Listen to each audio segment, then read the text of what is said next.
the Father, the Son, and the Holy Spirit, one God, Amen.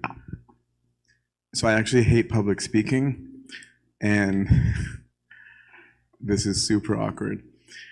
But I feel very badly for St. Mary that we're not talking about her during her fast, but all of the saints are her kids, so I'm pretty sure she's good with it. I think we don't talk enough about the lives of the saints.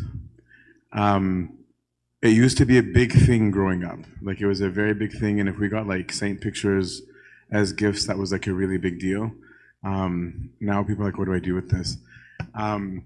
But the saints are a big deal, not just because we're trying to sing a bunch of mumbo jumbo at them or about them. The Wall of Fame here serves a purpose.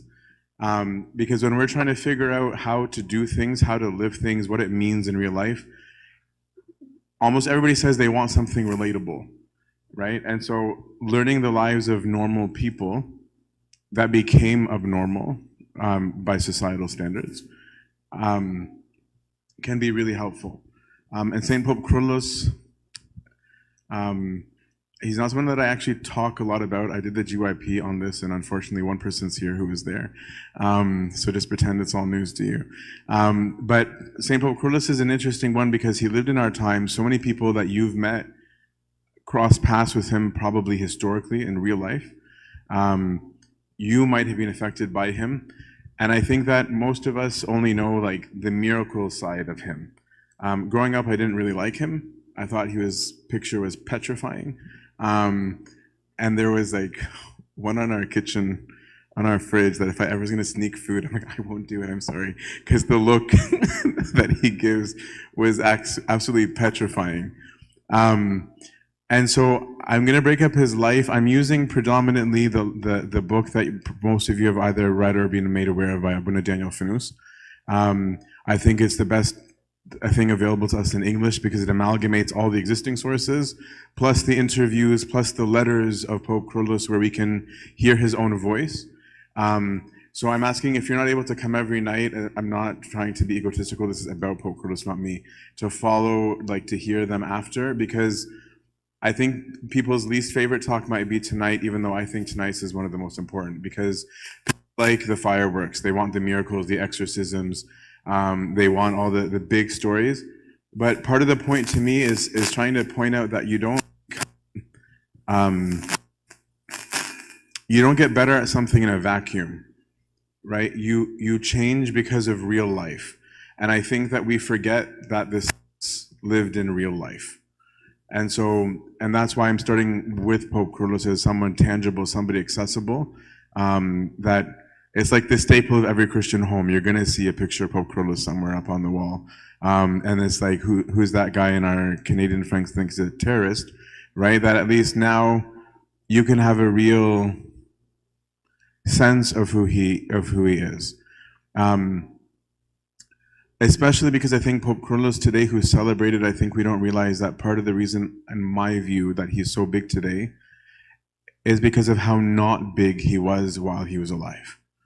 We don't realize how difficult Pope Kyrillos' life was, not just in the normal sense, but he wasn't really liked by the majority when he was alive. We tend to think that these people were everybody's Habibi, but not necessarily. And I think we want Pope Kyrillos specifically to be different than who he was, and I think it might be because we don't like work. So the first would be his life up to the permission to go to the monastery. Okay, that's something, bear with me, find it the most dry of the talks. I don't, but too bad for you.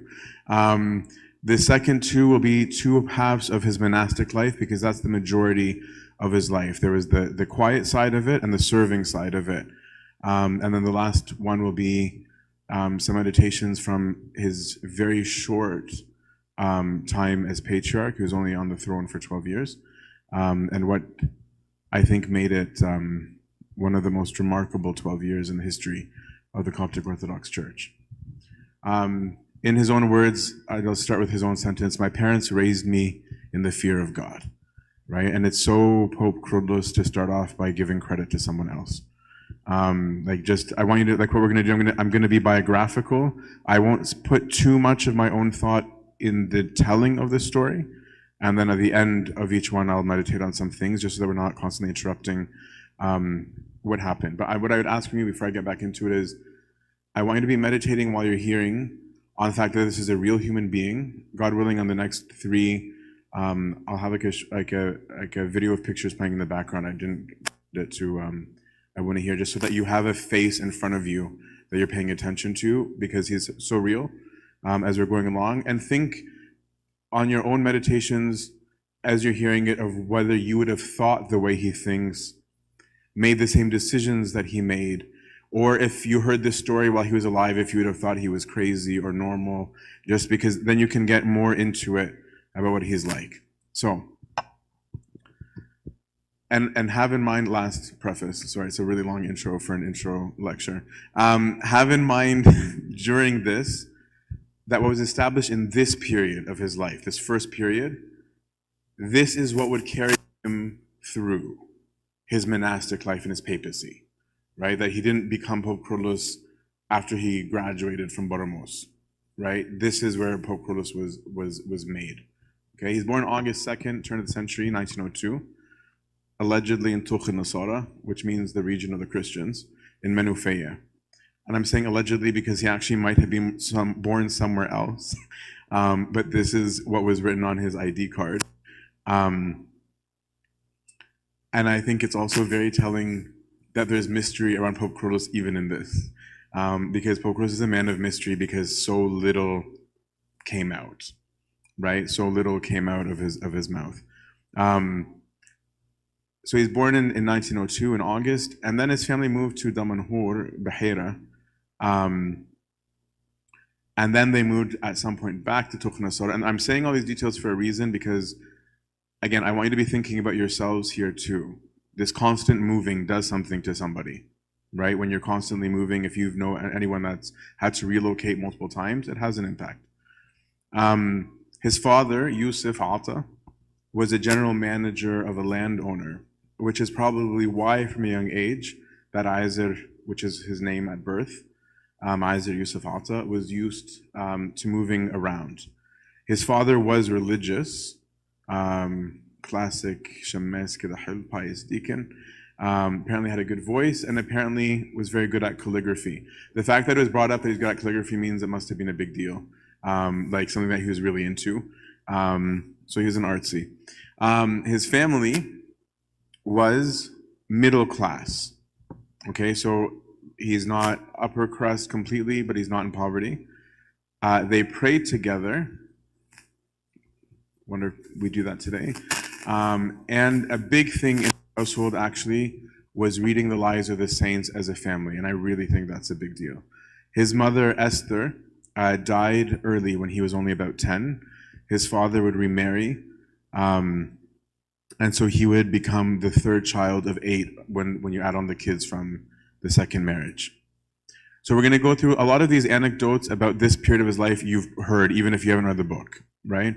But we'll paste them together and go somewhere with it. So Hanna, his brother, who wrote the first half of the biography of him written, recalls that the family home was always open to monks from the nearby Boromos monastery, because St. Antony's wasn't available to them. And as they traveled the country to collect donations, they would need to go around and stay at people's houses, okay? Because the monasteries were in decrepit shape back then. Very few people became monks.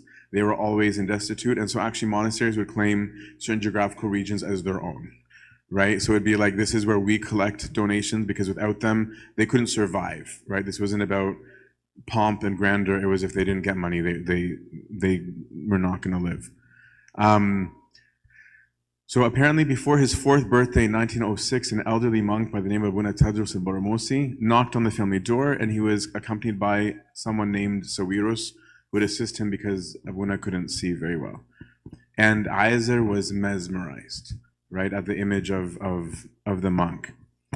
He gazed in innocent curiosity, this is Hanna's recalling of it, at the monk's long white beard, and after being maksuf kida shy at the beginning, apparently lost all of that, and he started climbing and smothering Abuna, right? So like think of the little kids, like the ones at the back, right, where they're just like into it, and then they're just climbing Abuna, which is not the image of Pope Kyrillos that you're used to seeing in the stern pictures. But at one point he did that. It was hot, and the evening grew long. And as the parents started talking about all the boring stuff, Isaac knocked out in Abuna's lap, just knocked out, falling asleep. And his mother, Esther, was embarrassed, so she started apologizing, and she wanted to take away Isaac, and that's the famous line where Abuna Tadr said, "Leave him alone, right? Let him sleep here. He is from our stock. He is one of us," right? This was the first prophetic voice. Now, keep in mind what I'm about to say. Isaac was asleep, okay? So this wasn't like he heard it, and he's like, okay, like, now I'm gonna enact what Abuna said. But Isaac must have spiritually like understood it. The souls of children are very pure, right? Especially if they're raised in the fear of the Lord, as Isaac was. Children can actually sense and often see holiness. They're very acute in their spiritual vision, and this recognition of Isaac of these holy men and vice versa, the holy men of him, is a result of purity, right? That's its own thing just to think about, because if you're pure, you can see this way as well. But he said, his brother says, after this, Isaac changed, right? That's what I'm saying, and it's not like he heard it, right? This 4-year-old wouldn't wear new clothes unless it was covered by a black galabeya. And it says that he was stubborn about this, right? So like if you can imagine like little kids are like, no, I'm wearing that one, right? And it's like, this is new, like I don't care. Put the galabeya on it, right? That's the only thing that he was willing to do. He wrote, since my early youth, this is Isaac himself, later on as Abuna writing, I was inclined to quietness, seclusion, and I would wear black clothing. He acknowledges it himself. As an aside, I wonder if parents today would stop their kid from doing this. Right? Like imagine if Esther had said, don't do that. That's weird. Right? What are the people going to say? You look like a freak. Right? What are they going to think? Like I think that's what most parents would have said. They'd be worried that he's weird. Right? I'm just saying, you never know what you're inhibiting. You never know what you're inhibiting when you interfere. The next major incident that's also famous was the Rafa, like last night. Only was for Lent. So Isaac would have been still in primary school, which in North America is like grade 1 to 5. And the feast before, because we don't know which year it was, the feast before Lent was prepared. And as you all know, the night before Lent, everyone pigs out, because apparently gluttony is not a sin when it's the night before a fast. And Isaac asked why, like, just think about what kind of question this is everyone's just like stoked that they're gonna eat. And Isaac walks in asking the question of like, why should others have plain bread when we have all of this? Right? That's where his mind is at in grade 1 to 5. Right? That's the thought on his mind. And he asked, and how can this even happen when there's a poor Kurdish family living next door that were Muslims? So they're immigrants and they're Muslims with no income, living on bare necessities. And Isaac, at this young age, is sincerely concerned about them, right? Like what kind of level of sensitivity is that? He states that they should expediently offer the food for Christ's sake and that they eat little.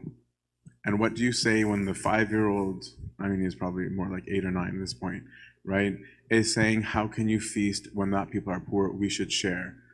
I can't imagine a parent being like, no, we will not share, right? So grudgingly, they took all the food over to the neighbors and they had only a small meal in their own house.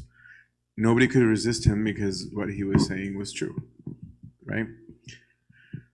As he grew, he attracted attention. A Muslim sheikh got interested and noticed Isaac's intellect. And he actually suggested that Isaac attend a special school where they teach them how to memorize. They do memorization, they do penmanship, and they do arithmetic, they do math. And this is a separate school than the primary school. It's like a special ed thing for advanced. And so the parents thought it was a good idea. They enrolled him. And the sheikh actually encouraged him to go get scripture and memorize it. And so Aizer chose the Gospel of John, which is incredible that, like, to memorize that whole thing. And so did the sheikh. So their time spent together in memorization, this is the effect that this kid is having even on a sheikh, right? Where like he's enthralled by this kid, right? And mesmerized by it, and that he's the one encouraging him, right? And their interaction led to that. And again, keep in the back of your mind, these are the seeds of the future Pope Kyrillos. This is the same Pope Kyrillos who's going to be friends with Gamal Abdel Nasser and not have an issue, right? That this is the openness of his heart and the internal charisma, not the vocal, loud charisma, the spiritual charisma that draws people to him. At this age of his life also, laying the foundations, his mother Esther, she did a lot before she died. Remember, again, she died within the first 10 years of his life. Esther introduced Aizer to Saint Mina. Now, Saint Mina, at the time, you've all heard of Saint Mina. Almost all of us got named Mina because of Pope Kyrillos. But before that, Mary Mina was not well known, right? Mary Mina was not on the map. Mary Mina was extremely famous in the 4th century, like ridiculously famous. It was at one of the sites of the religious world at the time where there's hundreds of altars in Mariut, and then it went into complete devastation and he disappeared off the face of the map. One of the reasons why we fast November 25th for Advent was to make sure we don't start fasting on Eid Mary Mina because no one's going to do it, right? It's like Thanksgiving in the States when it's in November, like no one cares, right? So it was the same thing where like there's no way that you can start then, just wait a day and then do it. It's unfortunate when it's a leap year. So his mother introduced him to Mary Mina, who was, I said, not popular. And it's also cool because Mary Mina is famous now because of Pope Kyrillos, but I guess technically because of Esther, really, is the reason why, because she's the one who made Pope Kyrillos love him. So Esther would take them to the Moulid, right, the feast, in Ibior to celebrate the Feast of the Saint. Now, these Moulids, I don't know if any of you have them in Egypt, they're a big party. So there's tents, there's extravaganza, there's a religious side to it, but there's food and fireworks. And so it's like a big event. Muslims go to it. It's not all religious. So it's a party. People would literally camp there for a week, right? Celebrate the feast on the 24th, and then they'd leave. But this made him infatuated with Saint Mina, right? This sense of otherness, right? We're going to this place to celebrate this person. And it left a deep impression on young Aizer's heart. In spite of the food and fireworks, Aizer, who liked black alabeyas, stayed in church. They'd be doing their whole thing, but Aizer was staying in church. He was still, extremely still, very connected with the martyr, and we'll say more about this later on. And I'm speculating. I wonder if it was the anonymous nature of the great Mary Mina that drew Aizer. Perhaps it was that Mary Mina was the city boy who also was monkish, because Saint Mina did have this quasi-monastic stint thing going on for a bit. A great soldier who became a monk, essentially. But we will see that Aizer, who would become Mina and then Kyrillos, will share so much in common with Saint Mina, that there's this personality exchange going on. Both will be wonder workers. Both will be city and desert. Both will stand up to corruption. Both will change the world. At the age of 8, the family moves to Alexandria, which at the time had a population of only about 500,000. It's here that Esther would pass away. And here he would become acquainted. It's very interesting to see how God works, because he'd be acquainted with the diocese over which one day he would be bishop, right? Like the Pope of Alexandria is technically the Bishop of Alexandria, right? So he was in his home diocese having no idea this was going to be actually his diocese. And here we see Aizer starting to change, right? Iser becomes even more serious. He didn't like empty talk, vain talk, useless joking. He would push the family to have more spiritual conversation. He was already acting fatherly as a child, right? That was already starting to show his personality. And yet at the same time, we see these weird interruptions where he could still be normal. And I'm using air quotes because it's not really normal. It's like, I guess, spiritual normal. There's a funny story that's in one of Daniel's book that you don't find in some of the other accounts, where apparently one day Hannah came home to like pandemonium. Two of Iser's sisters are screaming, and Iser has folded up a towel, and he's whipping his sisters, and they're squealing and running, which is cute. What's not normal about it is that the reason that he was doing it was that he was angry that not only were they not reading the Bible, but they didn't have one. That was the source of his outburst. And so his brother laughingly like had the Moldor, calmed the whole situation. But then other stuff was going on at the same time that gives us a little bit of insight. This is why history matters, about the way that Iser was being formed. This is a weird time in history in Egypt. It's not spending a long time in it. And keep in mind that like 1914 to 1918 is the First World War. It was a pretty big deal. These things are happening in the background, and the World War didn't start by accident. You know what I mean? So there's upheaval in the whole world. And in Egypt, there's already a lot of upheaval between the occupation of the British, right? The nationalistic movement to start a revolution. There's a lot going on, and it's loud, and Alexandria is one of the hubs, right? So he is right in the thick of it. In fact, his dad was now the general manager for somebody who's a leader in the Wevd party. It's a famous party historically. But this boss eventually would actually become prime minister of Egypt.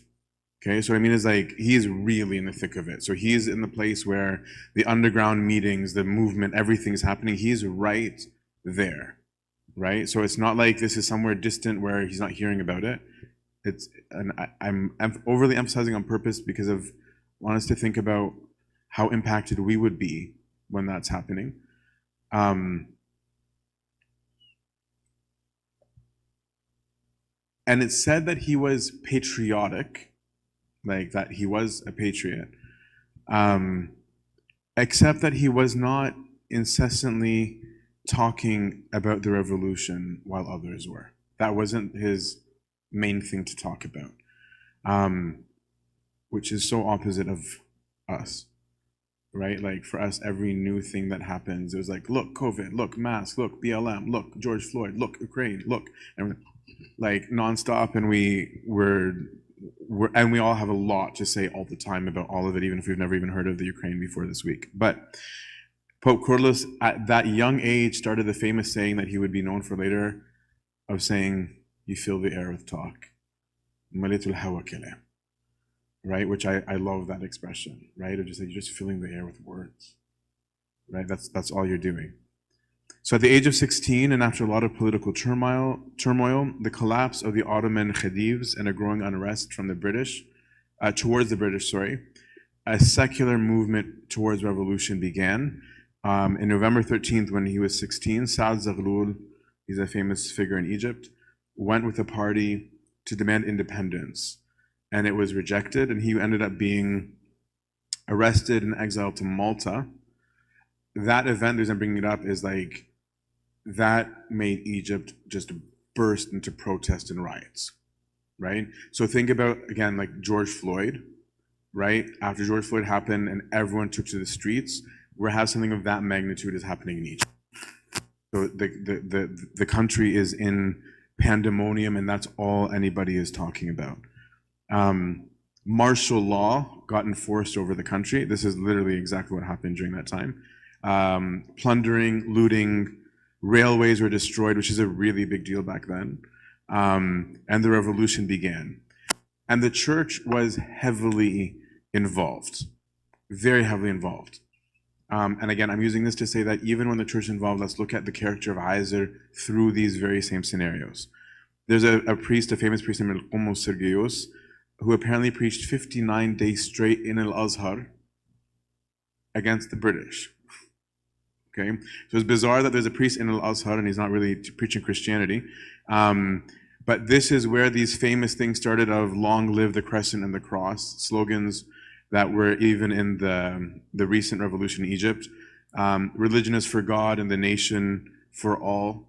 Like these were when those things were formed. And at the age of 20, Egypt was independent again. Somewhere in all of this noise, Isaac finishes his education, like about 2 years before independence. He gets a job with Thomas Cook, the famous company even today. His ID card, which will be in the picture of the time, shows him wearing the tarbush, the fez, which indicates that he's a white-collar worker, right? He's a big deal. Every morning he'd pray at St. Mark's Cathedral at Mahatat al-Ramla in Alexandria, like we said, where he'd eventually become bishop.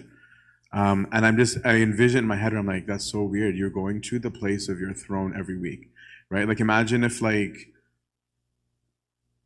Ambamina had visited in like 1980 here and been praying here every week, having no idea that like 30 something years later, this would be the seat of his diocese, right? So like he was doing that and had no idea.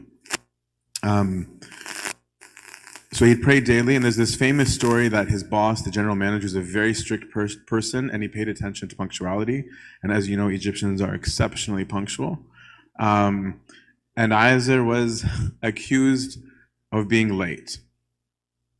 And he was such a boss. Like the actual boss is standing at the door, and the legit boss is coming to work. And boss is like, "You're late," and Isaac literally just goes, "Nope." He's like, "It's 9, so I'm not late." But he said it calmly, with confidence, to the point that apparently the general manager walked away quietly, found Isaac's direct boss, and says, "I'm proud of this guy who respects himself. He's not avoiding me. He carries himself with dignity." And this is the period where it's a complete mystery, which is so common in Pope Kyrillos' life, because again, almost nothing personal of internal events comes out of the man. Something happened.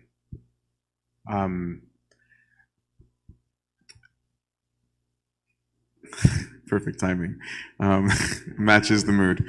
We may say something suddenly expansive and overwhelming in his desire for monasticism took over his life. Everything is deeper with the musical background. That changed it. Other people his age, think about it. Like I saw this when I graduated from university, where like suddenly everyone was like, which car are they gonna get? And they wanted to get the most expensive car. Everyone's comparing what houses they're gonna get and showing off their bling and all that stuff. That's the normal for people when they first graduate, when they're making money. Isaac was nothing like that. He wasn't accumulating wealth.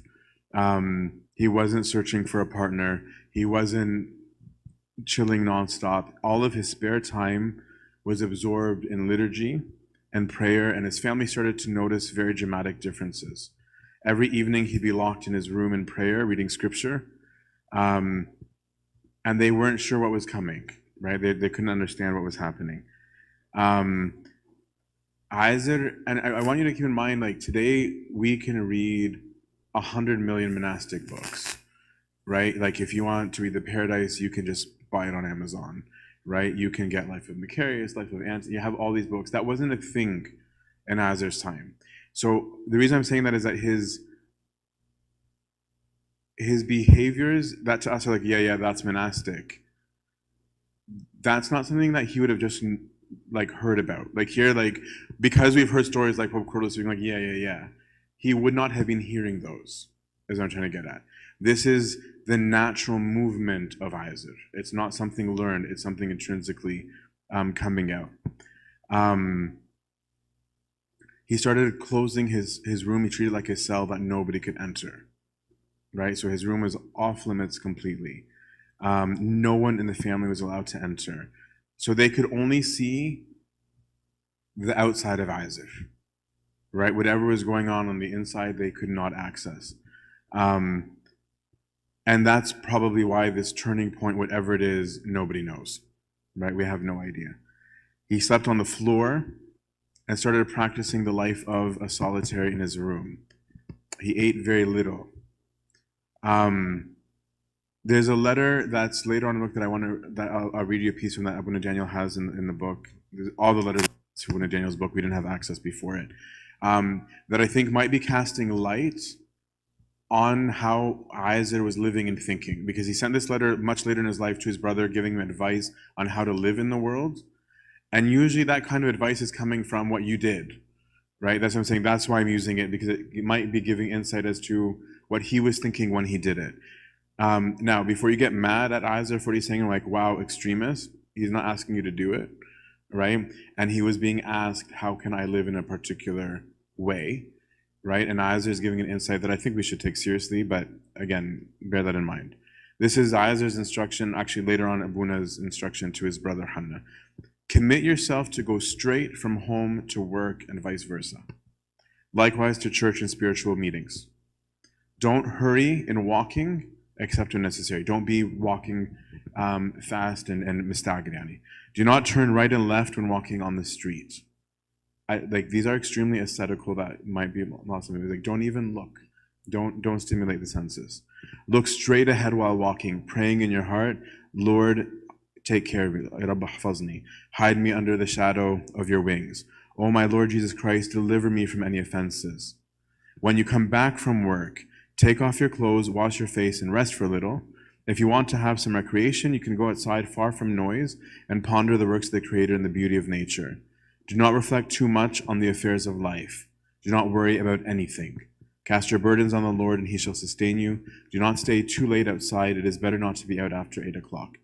Again, social life there is different from now. Like, everyone's going to freak out about the 8 o'clock part more than anything else. But think about what he's saying, right? This is what's forming his mind, of saying, don't get distracted by things. Don't stimulate your curiosity by finding out more, right? Because where do most of our wrongs come from? They start with a thought. How do our thoughts start to be formed? From the input. So Isaac is cutting to the root of just saying, control your inputs. If you control your inputs, you'll control your outputs, right? You won't run into problems because they won't even arise, right? But this is his way of thinking. So there's more to what he's doing privately. There's matanyas, he's sleeping early, he's getting up early. Basically, he was a monk in the world. And when he'd leave, for Isaac, it would just be a change of location, right? It wouldn't be a new way of life for Isaac when he joined the monastery. But he spoke none of it to anyone.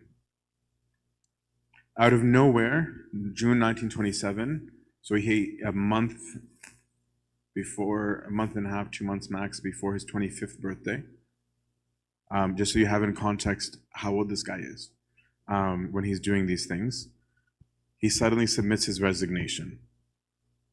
His family freaks out. So did his employer. If you can imagine, here's a 25-year-old who's quit work, and his employer asks to meet with his family to get them to convince him not to quit. Right? This is the impact that this person has even at work. His family loses it. It becomes clear what his intention is. And they outright refuse. They're like, you're definitely not going to the monastery. But of course, later say, I got to go when the Lord appointed it. He was aching for that moment, right? So imagine, I don't know if people can imagine that, because not most of you ache to join a monastery, but he was aching to be with God so much. Like, imagine if you're madly in love with somebody and you set the date for your proposal, and somebody came and kiboshed it, right? That's what it was to him, right? This was the kind of thing that breaks people. He wasn't broken. But um, he was upset, so he went to the metropolitan of the area, Metropolitan Ioannis, who would later become Pope Ioannis, which is also a weird theme in Azar's life, that he'll meet people before they become a big deal. So his dad, Azar's dad, was a big shot, right? So Amba Ioannis, at the time Metropolitan, knew who Azar's dad was, and he's like, oh, no, I'm not going against your dad. And so he's like, no, I can't bless you or allow you to go to the monastery without your parents' approval. And this was even more devastating to him, because why did he go to this metropolitan? Because he was in charge of Tirabaramos. So it's like, this is the head of the monastery. So if the head of the monastery said, no, I'm not allowed, right? So this was extremely devastating for him. At the time, becoming a monk was crazy. Okay, like this is, I mean, some people might still think that, but for different reasons back then. Okay, how could a 25-year-old man throw a successful life for something worse than a peasant's existence, right? In all ages, people already find monasticism a bit weird, right? For most people, it's incomprehensible, and for some people, it's just outright messed up, right? Like, no, something's wrong with you if you're going there. And this was even worse during the early 20th century, because most monasteries were in horrific shape. Most monks were extremely uneducated, socially awkward. That was kind of like, if you didn't make it in life, there's always the monastery, right? That was how it was viewed. It was like, you can't get married, you can't afford a shepka, you can't afford a dowry. Right? That's a good option for you. So it was not the place to go for success. It's where you went because you failed at everything else. Otherwise, there's like, no, there's something, there got to be something weird about you. No one basically from a decent family would go to a monastery, right? It would be a sign of something being wrong with your family and your status.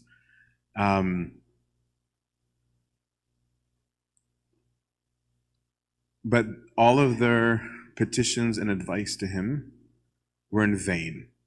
He didn't care what they said, right? That was irrelevant to him. When he was rejected by Ioannis, then he was heartbroken. His boss thought the best way to console him would be to offer him a substantial raise. If he returned, he's like, I'm not going back. And this is where we get a hint that he had relationships with people at church that we don't know that much about. They must have been very good, because their intervention went far. There's an archdeacon at his church, Archdeacon Iskander, who Hanna, his brother, went to go see, and the archdeacon actually defended Isaac, which was not expected, right? That was not expected. And he told Hanna to leave him alone and not to block his way. And then he revealed something about Isaac that gives us, again, a small insight into him. He said, Isaac already has a diary organized in alphabetical order, in which he writes the verses with whatever explanation I've given him. This is like Isaac's methodology, right? He has read the entire scriptures, knows their every meaning. He conducts his life in accordance with the biblical demands. Hanna, leave him. He has a bright and joyful future. And this intercession had a huge impact. This intercession made Hanna go back to their father and says, you know what, Baba, maybe let him go. So his father eases off a little bit and says, you know what, Habibi, let's go pray liturgy together. And remember, this is a very religious family. Let's pray liturgy together. And as God directs you, then we will all accept. So they went to the liturgy together and they prayed, they received Eucharist. And then his father gave in. And also we find out that Isaac's father confession, who also is Isaac's dad's father confession, which is very handy, Abuna Yohanna, again, against the social norms of the time, was adamant that this was God's will, right? That God pressed all the right buttons for him at the right time, which is something very common to a true calling from God. So then Isaac could now return to Amba Ioannis with his father, but the Metropolitan still tried to dissuade him, and he's worried that, city boys ain't going to make it. Most people were illiterate in the monastery, and Isaac could speak English and was rich, right? He's like, you're not going to make it, dude. Like you don't know what you're walking into. these are the responses Isaac gives. Right? That's like, again, think about how you would respond in the situation versus him. Right? Like, you don't know me, right? Is how most of us would be like that. You don't judge me. Isaac's response was so Antonian. The best saint. His response to "you're not going to make it, you're a city boy," all this stuff was, "My hope and trust in God is very strong." Not "yes, I can," right? Is like the confidence that he has, like, no, I have confidence, just not in me. I'm confident that yes, God can make this work. I believe that if you bless and ask the Lord to grant me strength and success, I will succeed. The Lord Jesus Christ is fair and will not forget those who love him. Again, just like this issue with the neighbors, it's like, how'd you argue with that? Like, no, he will forsake you. Like, what do you say to that? Right? There's nothing to say. And Yohannes, perceiving the strength and tenacity of Isaac, couldn't resist and conceded, blessing him, saying, "I will prepare your path towards monasticism." And then Isaac's response is, "Who am I, the despicable?"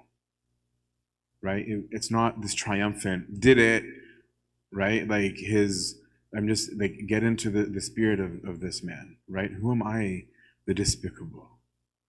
What is my situation? They think it's a big deal that I gave up a position. Who am I next to Maximus and Domedius, the sons of the emperor, the sons of the king, who abandoned the world to gain the everlasting kingdom, giving up kingdoms and wealth? Because those two saints were baramos, right? For the sake of being the love of the King of Kings. I wish I could be the dust on their feet. تراب تحت رجليهم. Only he's not faking. These aren't just words for Isaac. So Isaac would now die, and the monk Mina would finally emerge. I'm just going to meditate on some lessons. We'll pick up from his journey tomorrow of what that looked like, the transformation into the hermit, to the transformation to the city monk, transformation to pope. There's a lot of spiritual training, and the reason I want to emphasize is that we go on cruise control in life and don't recognize that real life is its own spiritual training, right? We want something extravagant or something really explicitly said to us all the time, right? But often your own circumstances are themselves your training, right? If you want to be like, how do I become holy? How do I make right decisions? Like, start with right? Start with the decisions that matter to you where you are. By moving around against his will because of Father's job, he's already having his will challenged all the time, right? Like it or not, I don't have a say in this. That's a training, right? Most of us get mad if we don't get our way. It's like, why don't you take it as a way of training, of being like, it's good to not get my way. The more that I learn how to get my way, the less angry I'll be, which is one of the reasons why Pope Kyrillos was not a very angry man, right? He was completely fine with being opposed. And very opposed he will be for his whole life to his death. The religious parents play a role in this raising. They prayed, read the Bible, lives of the saints together. Do you roll your eyes if your family ever suggests reading the Bible or praying? Right? He had to go through a lot of changes quickly. Not just the moves, multiple siblings. His mother died. Right? He has half-siblings, right? We don't think about the saints as having normal lives, right? Here's a person who had step-siblings. That's not even like the normal circumstance for many people, right? But again, they learned how to acclimate to these things. He was exposed to things outside of the norm. His exposure to holiness, right? Seeing the pious monks evoke something from him. Everyone's spirit, including yours, is willing to take things in if your spirit is healthy. This speaks equal to the health of Isaac's spirit, but also to the upbringing that his parents provided, right? This is where they also did him big service. They nurtured and cared for his spirit. Muslims were allowed into his house. He was taught that people are people, right? He befriended the sheikh. He lived through much external turmoil, the revolution, the war, the violence, the unrest, the gossip, the loudness. But yet, in spite of all of it, he practiced stillness. So when people say it's impossible to find a time to step out, I'm like, he had it pretty loud, right? Like his dad was working for the prime minister, right? Everything was a mess. Church, everyone was screaming and yelling, So he can relate, right? So you can't say, no, the pace of the world, you just can't do it. You can do it.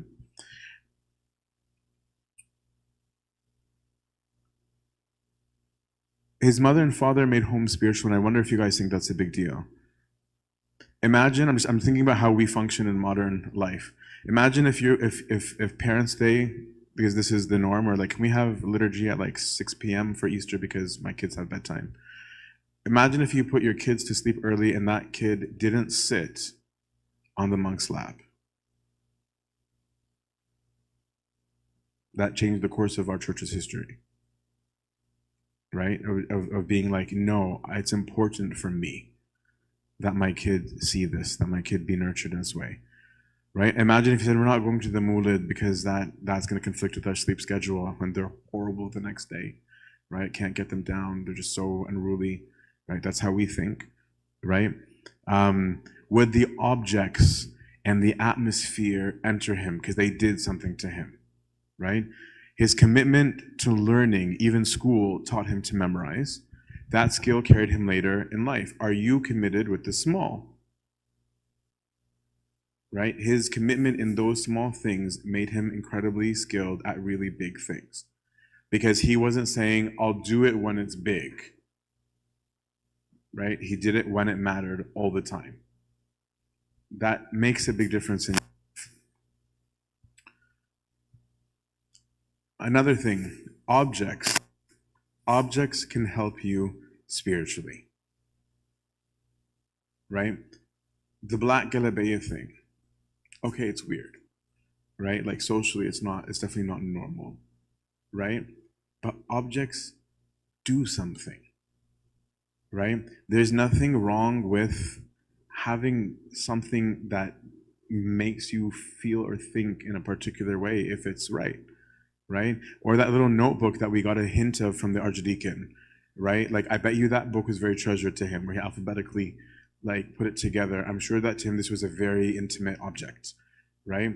That these things really can make a difference. When I was in late high school, when I started going to the monasteries, the monks would teach me a bunch of things. They told me, like, always have a hand cross. They didn't care whether you're a priest, male, female, doesn't matter, have a cross, right? But then, because I was going to have a cross, I put it in my pocket. I'm like, okay, obviously it needs to be the right side because right's right. But then I'd feel guilty if I put something in my pocket that's not holy with the cross, right? Why am I saying this? Because for them, like, since 2000, my right pocket is consecrated, right? When I'm like, I can't put stuff in my right pocket if it's not religious, right? But that has had an impact on me. Like, it's weird, sure, but it's had an impact on me. Because sometimes, even if I'm having maybe bad thoughts, sometimes all I need to do is touch my right hand pocket. Just to physically say, connect myself to holiness. Right? Remember, there is something sacred. Right? And then that impacts the consecration of my mind. Right? These things can be a big deal. Think about that. Do you have these things in your life? Ta'azir, people were clearly on his mind. This is a big thing.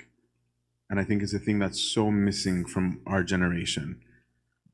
He observed people. He could see, he could observe their interiorness, right? He noticed something alive in the monk who came, but he also noticed his Kurdish neighbors, right? It's not just obvious right in front of you because the guy's wearing a black galabeya. Okay, we'd all notice that he's different, right? But he noticed something different with his spirit, but now he's noticing his neighbors.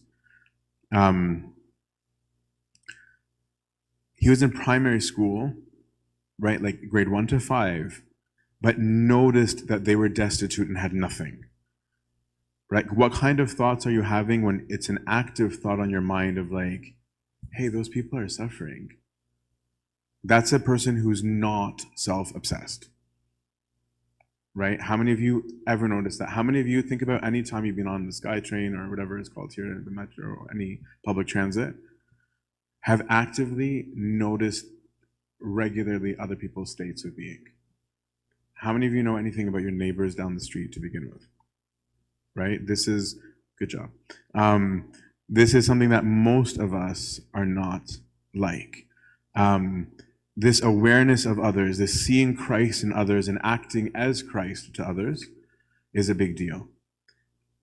And furthermore, in the case of the Kurdish family, to Muslims, right? He was a man for all, even as Christ was for all. Decorations and festivities can help us a lot, right? And this one I really related to Isaac, right? My relationship to St. Antony's in Egypt. The objects, the smoke, the placement, like especially to a young mind when church was becoming new to me, right? Like in that way of being like, what's happening here, right? Seeing, like, even this can sound just so cheesy, but it was such a big deal to me. Like, I won't forget the image, like my first few times at the monastery when the monks finished Agbeya, and especially because I had no idea it was coming next because it was all foreign to me. And then they just suddenly formed this line across to do Tazbaha, and it sounded heavenly. I'm like, what is this? Like, I want to join. I don't care what they're saying. I don't understand a word. I just want to sing with them. You know, like on bus rides when you're going on church trips and there's all the folk songs and everyone's singing. We're like, I don't even know the words. I just want to with them. Get up, right? It was one of those. Like, I don't even care what you're saying. I don't even care if it's about God. I just want to sing with you, right? It does something. It does something very, very real. This encounter with holiness is huge, right? Have you ever gone into a church and just closed your eyes, right? And just listened to what's going on? Have you ever gone to a place and always stood in the exact same spot, the same pew, the same spot in the pew, the same spot near the sanctuary? Do you know the smells and tastes of spiritual places even in your homes, right? A person who's attentive internally, as Isaac was, will be able to see with these eyes. I'm saying this is how Isaac could do it, because that's what he was doing, right? And something imprints and implants on the spirit such that you feel like you're wholly, W-H-O-L-L-Y, completely a part of that place, right? I can go in my head to where I stood in Pascha every week at my home church in Kitchen, right? Of being like, that was my spot, right? And there's something different about Pascha for me if I'm standing in that spot, right? And now that I'm always at Pascha and to me a foreign church, right? I'll mentally be like, I'm back in my spot because it did something. It enters us. Our encounters with the holy do something. Isaac wasn't afraid to confront the family. First of all, he noticed the difference between idle and healthy joking. That's already a big deal, that he knew the difference. That he could say, this kind of joking is really good, this kind is not, right? Second, he was willing to stand up and question the family about behavior. Same thing with beating his sisters up for not reading the Bible, right? This kind of thing can only come from conviction, right? And it can only come from someone who has a very healthy sense of self in the right way. Do you notice when your speech or jest is idle?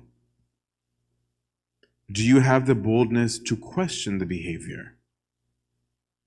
Right? Imagine if you're with a group of friends and gossiping. It's not that hard to imagine. We do it all the time. Do you have the thought to question it and say, hey, I think we're gossiping? Actually, I think I just judged, right? Ourselves, let alone the whole crew.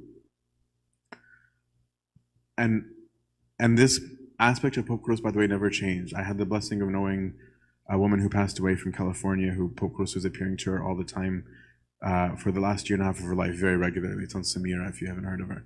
And I distinctly remember one time, Tan Samira was a riot, that's its own topic, but she was very upset with somebody, and she's like, that guy, and she went on and on and on, and then suddenly the whole place filled with Hanut and Bukhur, and then Tan Samira burst into tears, and she said, Baba said, stop judging, and don't speak badly about anybody, right? And like, even beyond, right, that this is what he appeared to say of like, let me nafsik, right? Like, I'm confronting you even now, I just don't have a towel.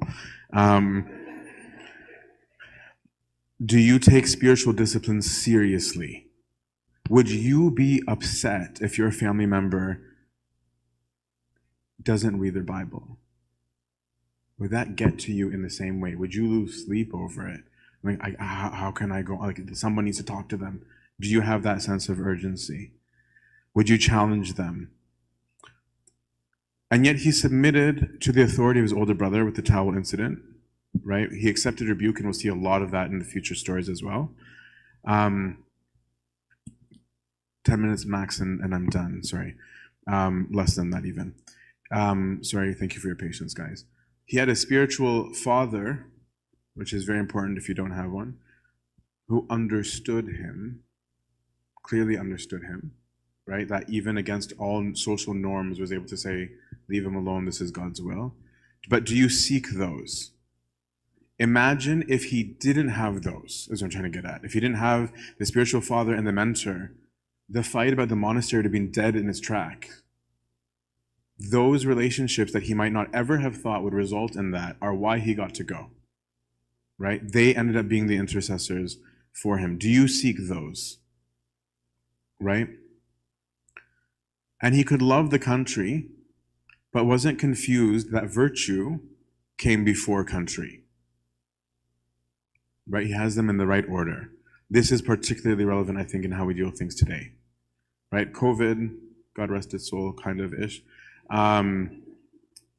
became an extremely divisive thing, not just in the country, but in the church, just like the revolution was during his times, right? If we were more like Pope Kyrillos, all of us, if we were all like Isaac, would it have been?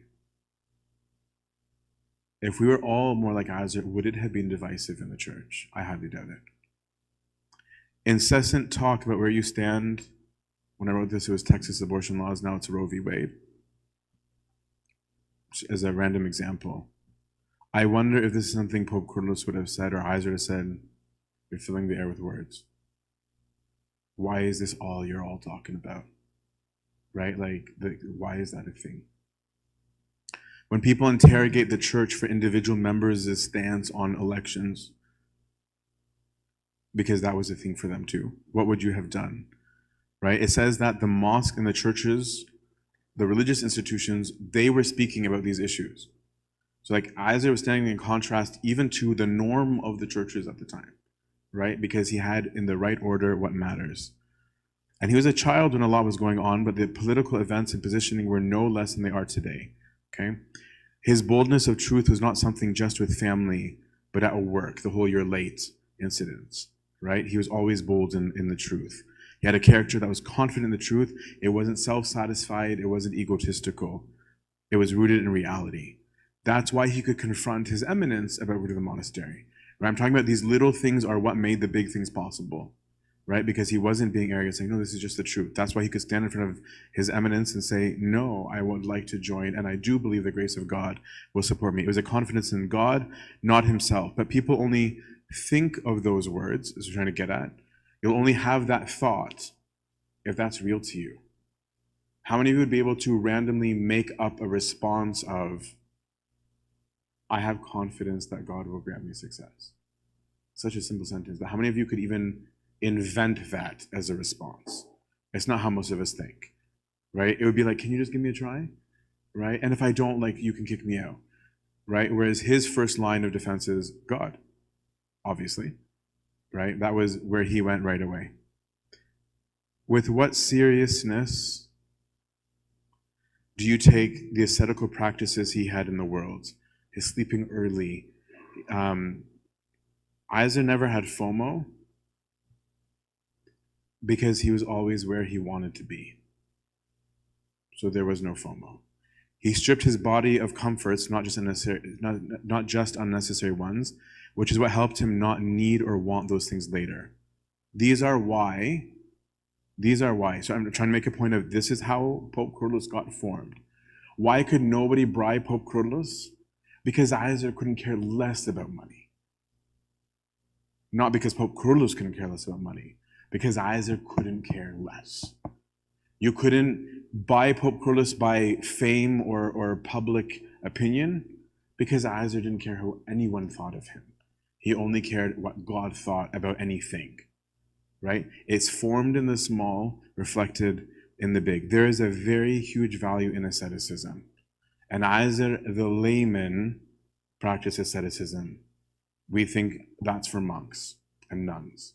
It's not. It's for all of us regular folk.